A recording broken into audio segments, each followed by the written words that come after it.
चीन जो वर्ड है ये पहचान के लिए बनाया गया। अब पहचान करनी है शब्द की, तो शब्द क्या बोला गया?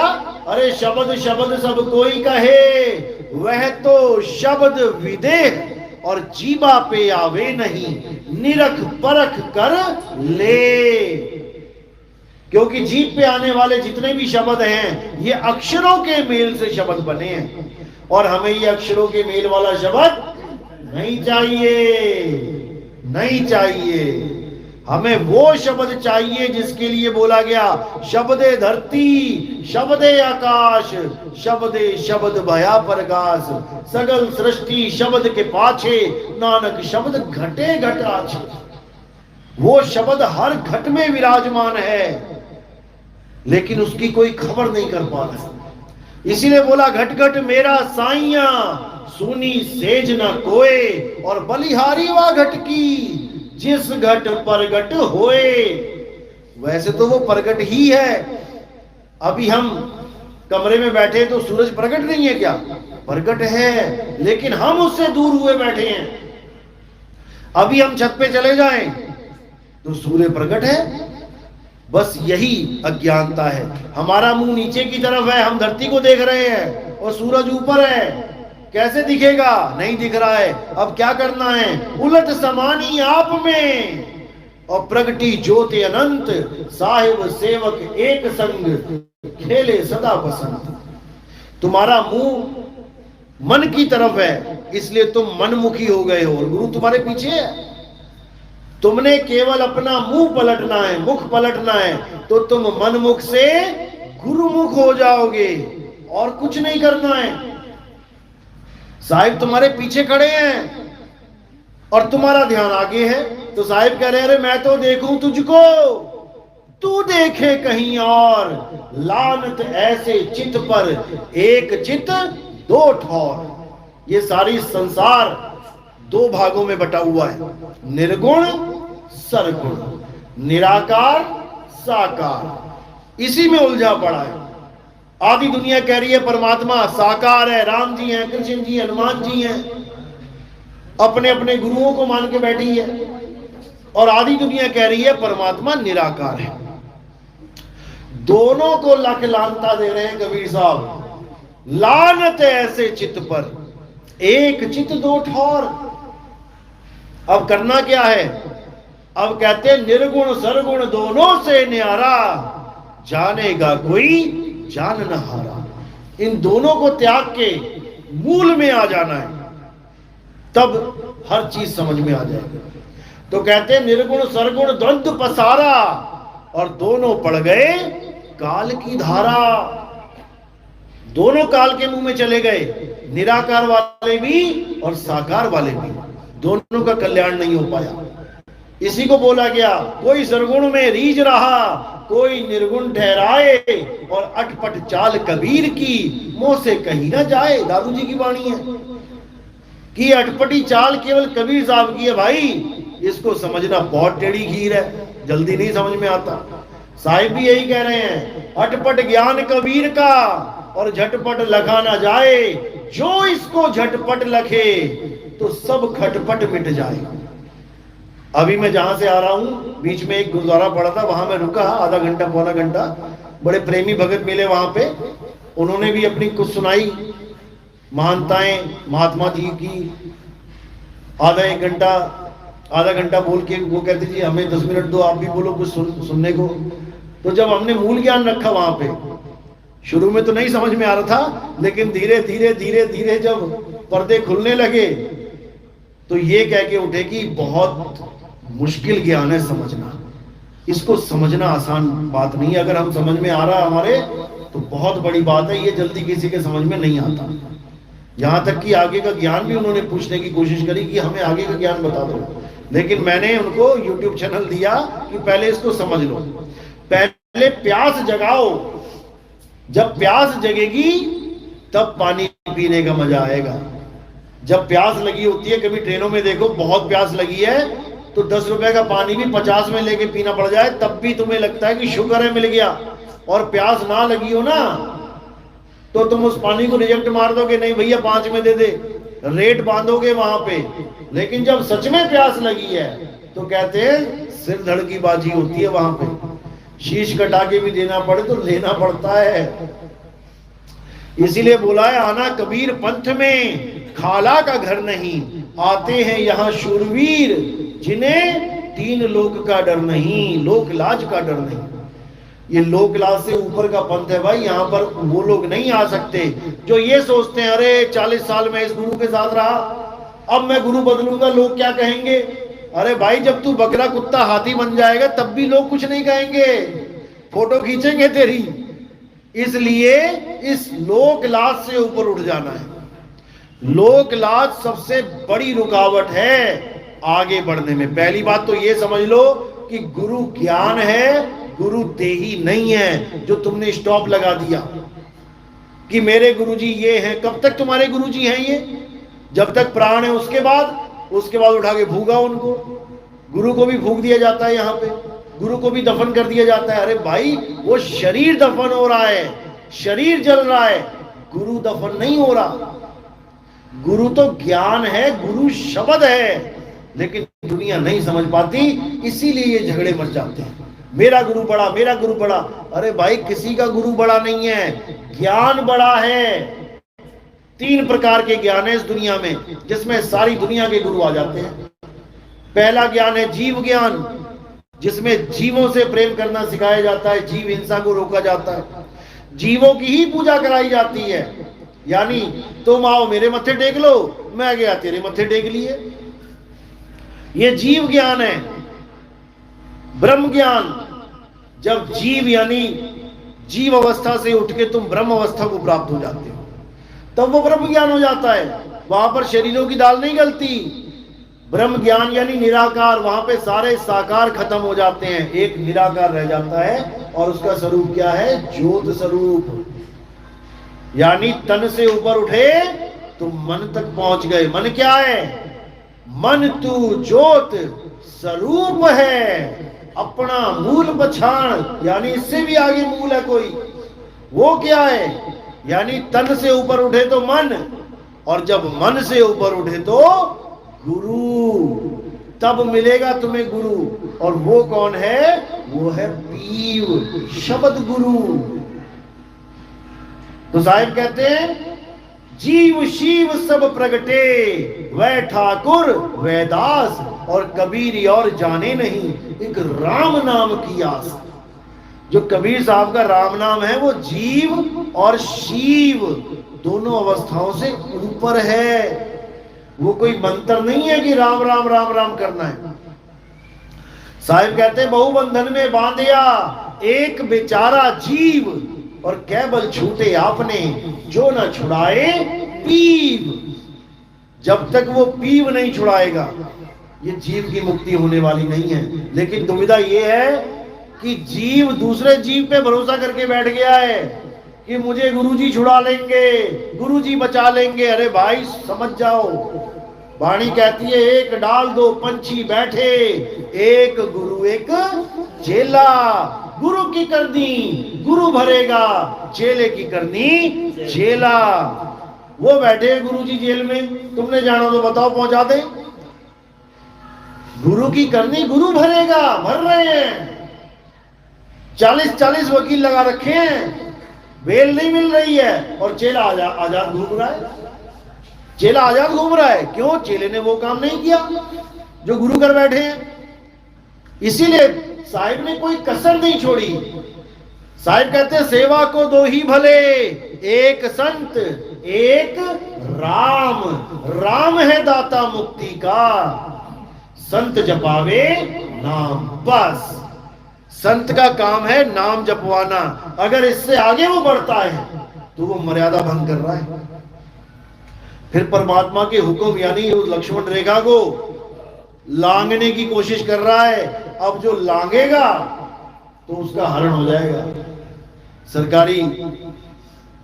सरकारी नौकर आएंगे हरण करने उसका, खाकी वर्दी वाले। इसलिए अपनी मर्यादा में रहो। मर्यादा यही कहती है कि गुरु का काम है ज्ञान देना, ना कि भगवान बनना। भगवान तो वो है जिसका वो ज्ञान दे रहा है।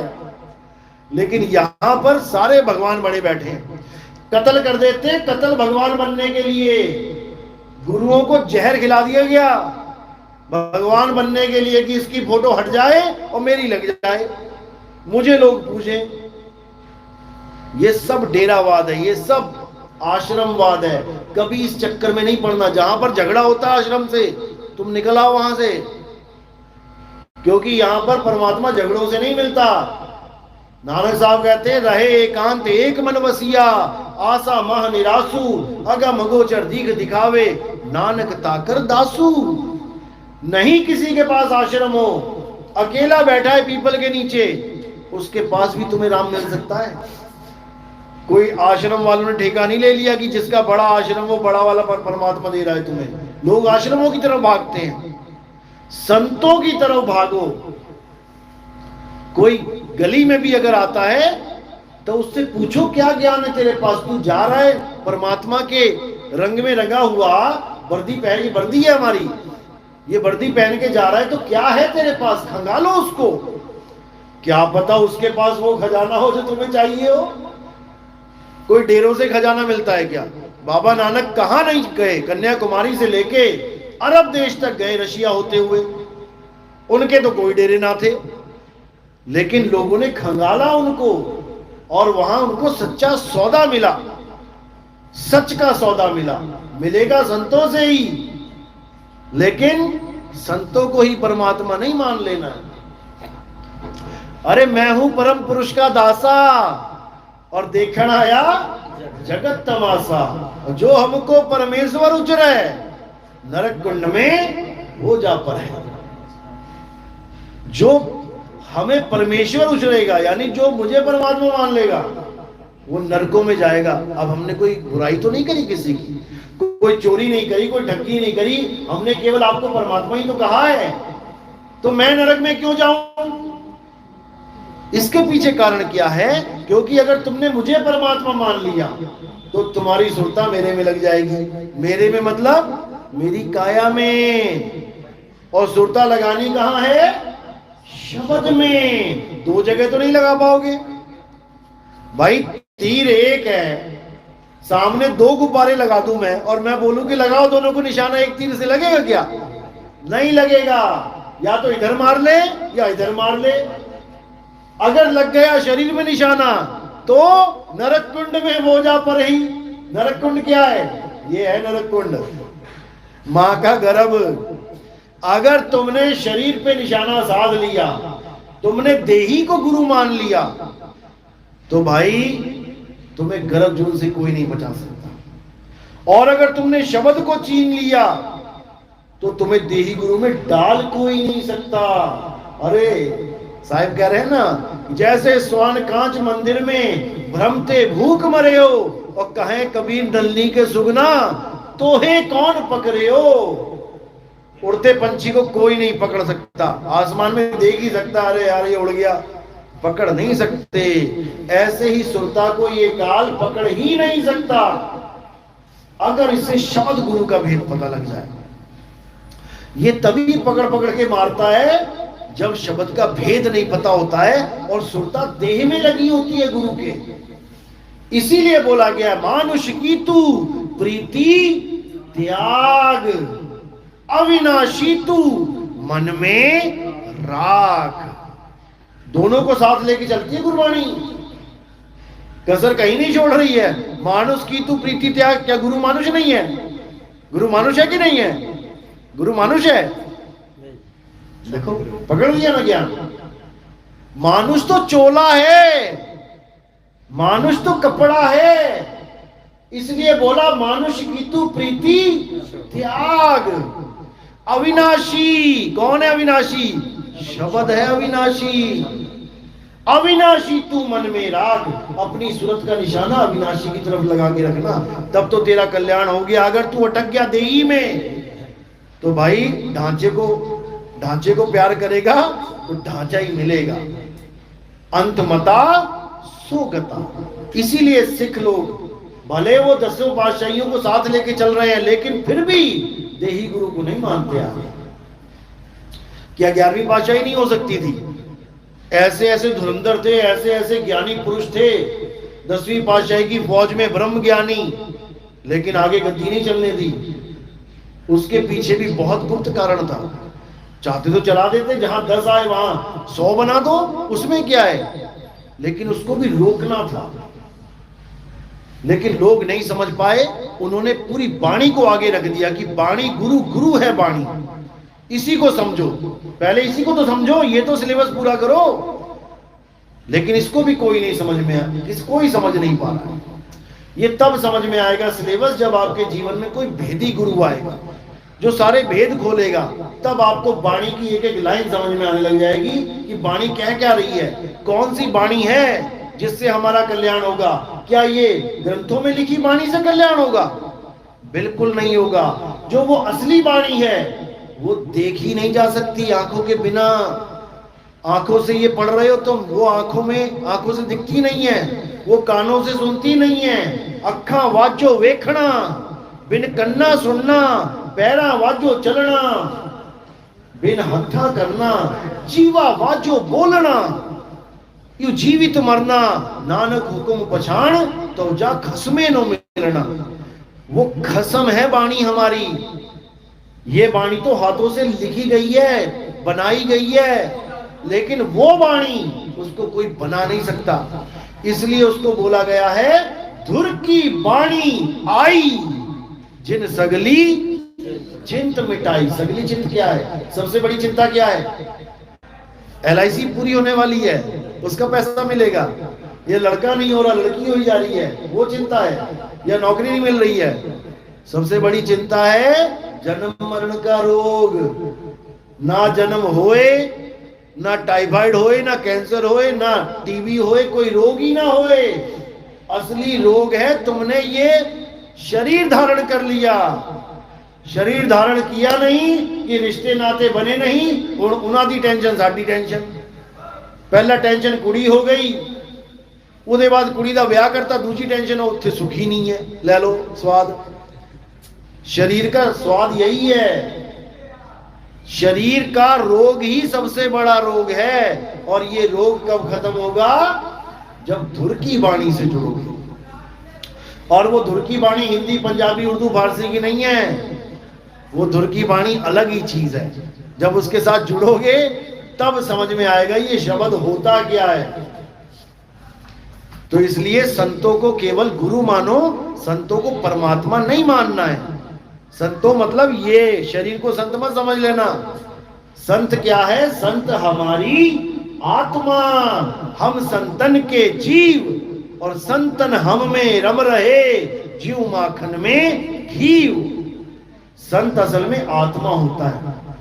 जब आप ये फूल चढ़ा रहे हो, कुछ आरती कर रहे हो, फूल चढ़ा रहे हो, ये शरीर को नहीं चढ़ रहे हैं, ये आत्मदेव को चढ़ रहे हैं जो ज्ञान दे रहा है। शरीर ज्ञान नहीं देता किसी को। शरीर तो ढांचा है, मकान है।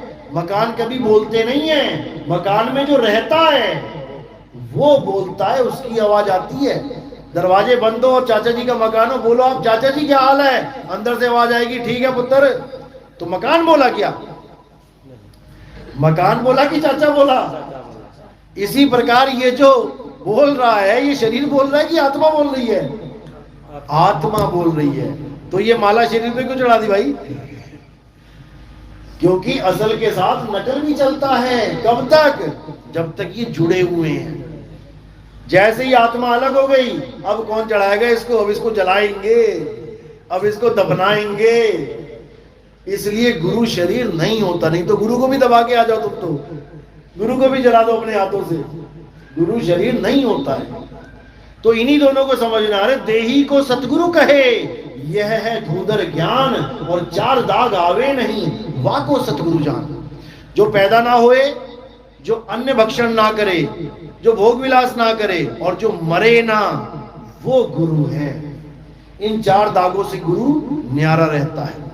तो कहते हैं, दादू मलुकदास जी की वाणी है, कहते हैं 4 दाग से सतगुरु न्यारे, अजरो अमर शरीर, और कोई गाडे को यज्ञ जरावे, और ढूंढ न पाया शरीर। आधी जनता कहती हम जलाएंगे कबीर साहब को, आधी जनता कहती हम दफनाएंगे कबीर साहब को। कहते हैं शरीर ही नहीं मिला उनका, उसकी जगह क्या मिले? ये फूल। इसका मतलब ये नहीं कि वो फूल बन गए। कई लोग कहते हैं जी वो तो विदेही थे, फूल कैसे बन गए? फूल तो तत्व है, फूल बन नहीं गए, फूल बना दिए, वहां पे रख दिए गए। वो कुछ भी कर सकते हैं, वो समर्थ हैं। उनका झगड़ा मिटाने के लिए फूल रख दिए गए कि बांट लो आधे आधे। आज भी वो मंदिर मस्जिद बिल्कुल आमने सामने, आप जाके देख सकते हो मगर में। तो संतों ने जाते जाते भी झगड़ा खत्म किया, लेकिन लोगों ने संतों के जाने के बाद फिर झगड़ा खड़ा कर दिया कि अल्लाह बड़ा राम बड़ा है। सारी उम्र यही समझाते रहे कि भाई अल्लाह वाहिगुरु राम गॉड एक है, लेकिन केवल बोलने में एक रखा सबने। नहीं तो गुरुद्वारे के ऊपर लिखो एक बार अल्लाहू अकबर, किसी गुरुद्वारे पे लिखा अल्लाह अकबर, जबकि बाणी में 10 जगह लिख रखा है, गुरुद्वारों पे नहीं लिखा मिलेगा। मुसलमान भी कह रहा है कि अल्लाह एक है, लेकिन अपनी मस्जिद पे गॉड लिख के दिखाए। एक भी मस्जिद पे आपको गॉड नहीं लिखा मिलेगा, क्योंकि इन लोगों ने अंदर ही अंदर तो मान लिया है, लेकिन ये बाहर से नहीं मान पा रहे हैं। बाणी पढ़ के तो मान लिया है, लेकिन ये बाहर से नहीं मान सकते। बाहर से अगर ये मान लेंगे तो ये सब एक हो जाएगा। इसीलिए दो के झगड़े पे कबीर साहब ने बोला, कहो रे दो जगदीश कहां से आया, कहो कौन बोराया। कौन पागल हो गया, किसने धतूरा खा लिया, जो कह रहा है अल्लाह वाहिगुरु गॉड अलग अलग है? ये एक ही हैं। हमें अब ऐसा गुरु चाहिए जो इन सबको एक कर दे। इन सबको तो एक करे करे, तुम्हें और परमात्मा को भी एक कर दे। आत्म परमात्म एको करे, अंतर की दुविधा अंतर मरे। ये जो दुविधा है यही जन्म का कारण है। जब तक आप परमात्मा को ढूंढ रहे हो तब तक आप जन्म लोगे बार बार, और जब आप आत्मा को पालोगे तो परमात्मा खुद हो जाओगे। आत्मा को पाना ही परमात्मा को पाना है, क्योंकि वो दो है ही नहीं। आत्म में राम, राम में आत्म, चीनस गुरमुख विचारे। हमारा ये हाल है, हम घी को तो पाना चाहते हैं और दूध को हम नाली में फेंक देते हैं। दूध को नाली में फेंक दिया और घी को ढूंढने निकल पड़े, कहां मिलेगा? नहीं मिल सकता। जब तुम्हें दूध की कदर आ जाएगी कि भैया दूध में घी छुपा हुआ है, और उसको मथने वाला, उसको जानने वाला गुरु मिल जाएगा, तब तुम्हें उस दूध में ही घी की प्राप्ति हो जाएगी, और वो दूध ही घी हो जाएगा। इसी प्रकार आत्मा परमात्मा एको करे, अंतर की दुविधा अंतर मरे। अंतर खत्म करने के लिए ही संत महात्मा इस दुनिया में आते हैं। साहिब कह रहे हैं, अब तो जाए चढ़े सिंहासन और मिले हैं सारंग पानी। राम कबीरा एक भय है, दो का है। अगर दो हैं तो फिर अज्ञान है।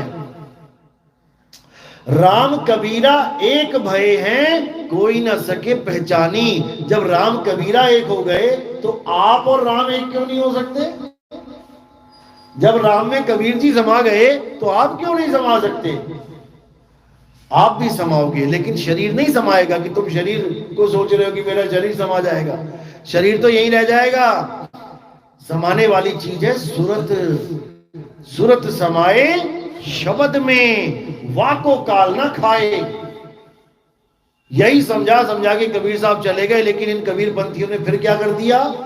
दे मूर्तियां, दे मूर्तियां। पत्थर से काम नहीं चला, संगमरमर की ले आए। संगमरमर भी फीकी पड़ गई, चांदियों की बना दी। चांदी फीकी पड़ गई और सोने की लगी हुई बनाने में। अरे इससे कुछ होने वाला नहीं है भाई। पाथर पूजे हरि मिले तो मैं पूजू पहाड़, और उससे ये चाकी भली पीस खाए संसार। कबीर साहब पत्थरों के घोर विरोधी थे, और आज कबीर पंथ में बड़े बड़े मंदिर बन गए, पत्थरों की मूर्तियां लग गई, गल्ले लग गए, धंधा बना लिया कबीर साहब के नाम पे। क्या बनेगा इनका? इसीलिए साहिब को कहना पड़ा कि मेरा नाम लेके ये काल 12 पंथ चलाएगा, लेकिन उन 12 पंथों के बाद जब मेरा पंथ उजागर होगा, असली पंथ, तब ये सारे 12 पंथी इसमें आके समा जाएंगे। काल के दूत नहीं समाएंगे, जो विवेकी हंस है वो समाएंगे। जो स्वार्थवश लगे पड़े हैं कबीर कबीर करने, वो नहीं समाएंगे। उन्होंने तो धंधा बना लिया कबीर के नाम का। लेकिन जो विवेकी हंस है वो दूर रह ही नहीं पाएंगे। जैसे चुंबक आ जाए लोहे के पास, वो चाह कर भी दूर नहीं रह सकती, खिंची चली जाएगी बिना डोर के। कौन सी डोर फेंकी भाई चुंबक को? चुंबक ने बिना डोर के खींचे चले आएंगे। और ऐसा ही हो रहा है। आप यूट्यूब खोलोगे आपको सब समझ में आ जाएगा। तो बात इतनी सी है कि देही गुरु और विदेही गुरु को जान लो।